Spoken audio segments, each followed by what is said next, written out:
Hello bachcho, let's read the question. The question says, consider the statements regarding characteristics of living beings and choose the incorrect statement. A. Plants and animals grow throughout their life. B. All living organisms are required to assimilate energy through metabolism. C. Living beings are responsive to their environment. D.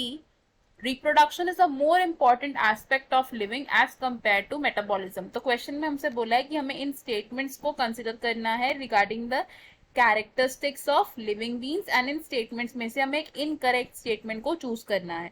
तो सबसे पहले हम इस question में की concept को समझेंगे. की कॉन्सेप्ट इन दिस क्वेश्चन हमारा की कॉन्सेप्ट क्या होगा? Characteristics of living beings. Characteristics of living beings. तो लिविंग बींग्स के कुछ बेसिक फीचर्स और बेसिक कैरेक्टरिस्टिक्स होते हैं, जैसे कि growth, reproduction,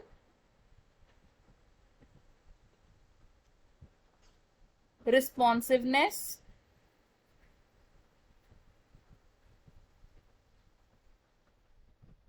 metabolism and more. तो सबसे पहले स्टार्ट करते हैं ग्रोथ से.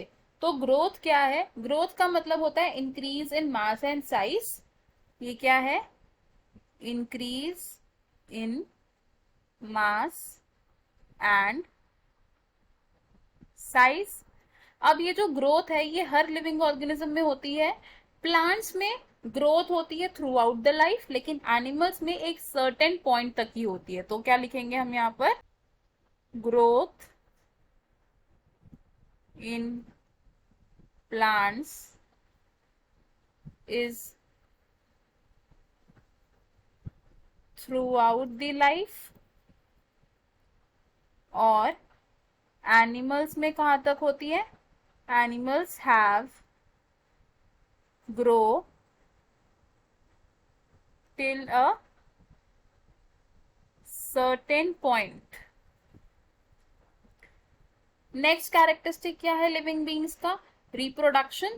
तो रिप्रोडक्शन क्या होता है? द प्रोसेस जिससे न्यू इंडिविजुअल्स फॉर्म होते हैं, यानी कि क्या होता है? Offsprings are produced. अब रिप्रोडक्शन को हम डिफाइनिंग फीचर नहीं कंसिडर कर सकते लिविंग ऑर्गेनिजम्स का, क्योंकि कुछ ऐसे एक्सेप्शनल ऑर्गेनिजम्स भी होते हैं जो रिप्रोड्यूस नहीं करते. तो एक्सेप्शंस क्या है? एक्सेप्शंस कैन बी म्यूल्स या फिर वर्कर हनी बीज. वर्कर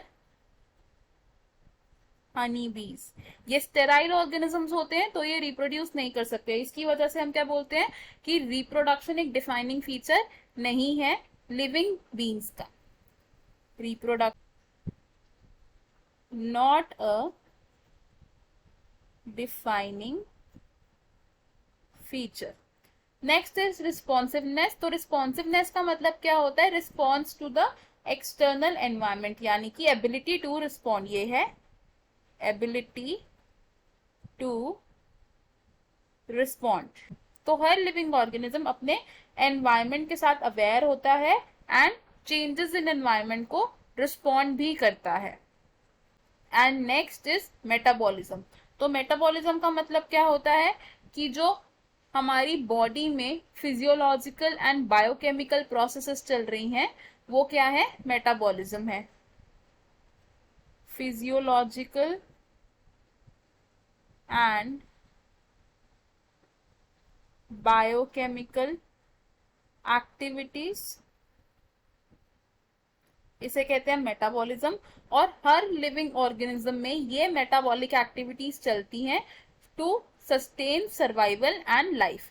तो इसलिए जो मेटाबॉलिज्म होता है इसे क्या कहते हैं हम? एक डिफाइनिंग फीचर. डिफाइनिंग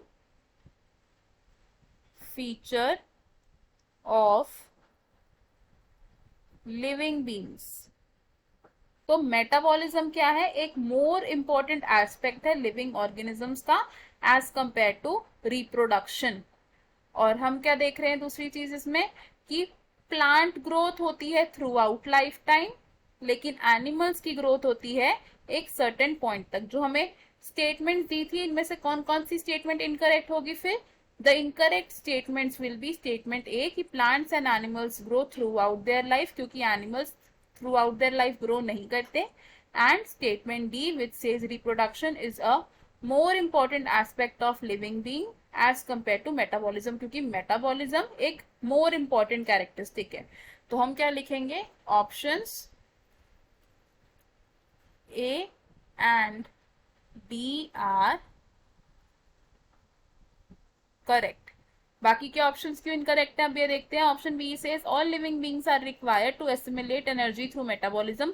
तो ये स्टेटमेंट करेक्ट है, क्योंकि सभी लिविंग ऑर्गेनिज्म मेटाबॉलिक एक्टिविटीज से एनर्जी को एसिमिलेट करते, तो ये ऑप्शन हमारा रॉन्ग हो जाएगा।